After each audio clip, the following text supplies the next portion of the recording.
Wow.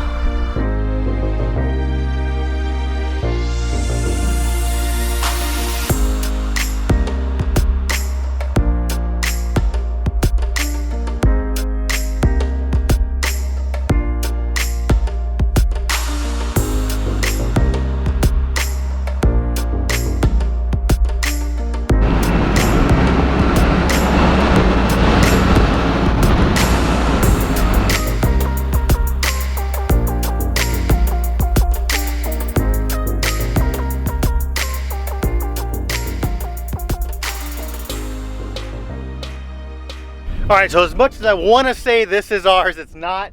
A friend of ours purchased it, had it delivered to our farm. It's not new, it's used. Oh, well, I will say this, I'm glad we didn't buy it.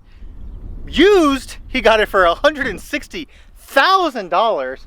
Used, like I said, used, that is expensive. This thing is an animal though. We're gonna hop inside, we're gonna drive it a little bit, check it out. I mean, I'm 6 foot tall. It towers above me. This thing is massive. That just shows you how big the gap is. Look at that. This thing is awesome though. It's got GPS, all the above. We'll hop in it, we'll look at it, we'll check it out. We will be running this. I will be running this. I want to try and run it at least. We will have videos of it cutting, stuff like that. We'll be checking it out. It's not mainly used for coastal and Tiffin like we have, but you still can use it. I'll explain why. All the good stuff about this thing. So there's nothing different under here as far as a normal cutter, like a pull behind goes. It's the same, it's just bigger.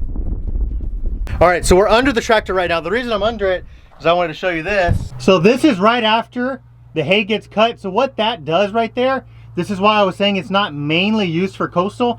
So this is mainly used for like hay graves or the real thick style of stuff you see. So after it cuts it, it smushes it in here to try and get all the moisture and the wetness out of the hay or whatever you're cutting. So it'll smush it, kind of crimp it, and shoot it out the back. So sure, you can use this for coastal, but it's not meant for it. That's why you see like all the thicker grains and stuff up here, because it was used, like I said, up here. Looks like they did wheat, or I'm not too sure what they did, but typically you'll see this for hay grazer and real thick style of hay. I guess I saw the brakes under there too. It's pretty easy to get to. I'm just laying down here. It was easy to get under. You got your hydraulic system, all sorts of stuff. Oil pan, the engine's in the back there. Hopefully nothing breaks, but if it does, looks like it'll be pretty easy to fix. Let's hop on the inside now and check it out. All right, so I'm a little jealous of this thing. This thing's awesome. All right, it feels like I'm in a combine in here. It's been a while since I've been in a combine, but this is what that feels like. So it has a GPS system. It's not quite hooked up yet. Another weird thing that I've just noticed. So there's part of it is you have a steering wheel, you got some windshield wipers and stuff, but me, I'm used to like a clutch and a brake and all sorts of foot stuff. There's nothing. So it looks like everything's run from here. Looks like you got a forward reverse with this orange one. You just got a forward reverse. You adjust the speed based on this. You adjust the boom, it looks like based on this. You got your rabbits, you got your turtles, I guess for the RPMs and the speed. Probably some GPS systems here.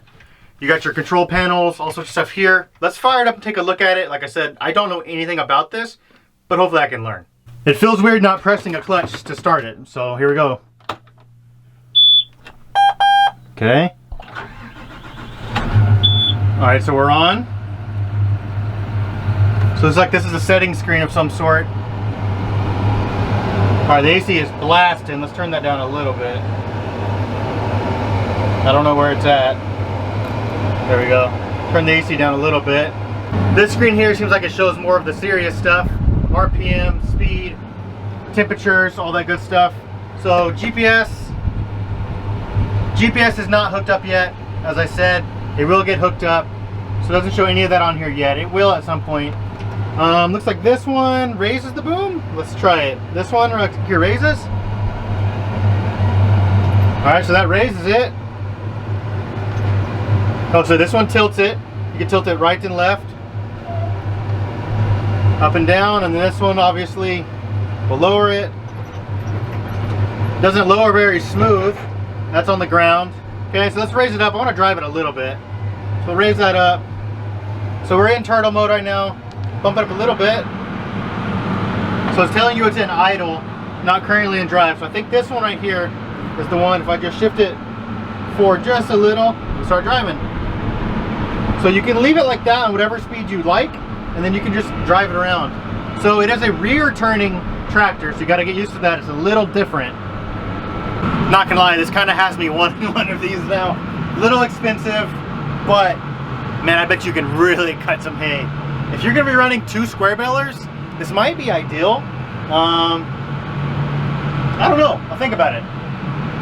I want to see them use it first, maybe run it myself, see what we think. I don't want to see what it costs us on something when this breaks or something goes wrong, but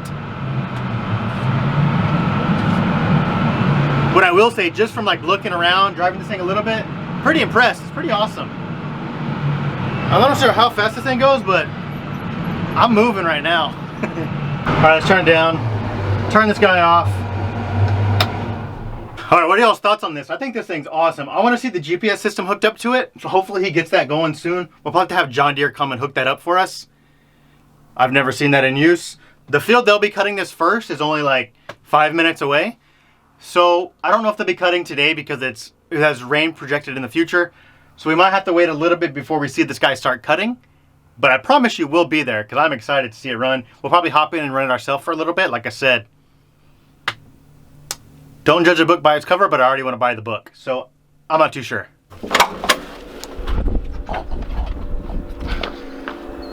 All right, that thing's awesome. I can't wait to see that thing in action. Hopefully here pretty soon, probably in the next few videos, that'll be cutting. We'll have that. I'll get to go drive it, cut with it, get some good drone footage, all sorts of stuff. So I'm excited to put that thing to use. If you guys want us to purchase one, you better subscribe to the channel. We need to boost this up if you want me to go spend $200,000 on a piece of equipment. So if you could, subscribe to the channel, give it a thumbs up. I would really appreciate it. And until next time, bye.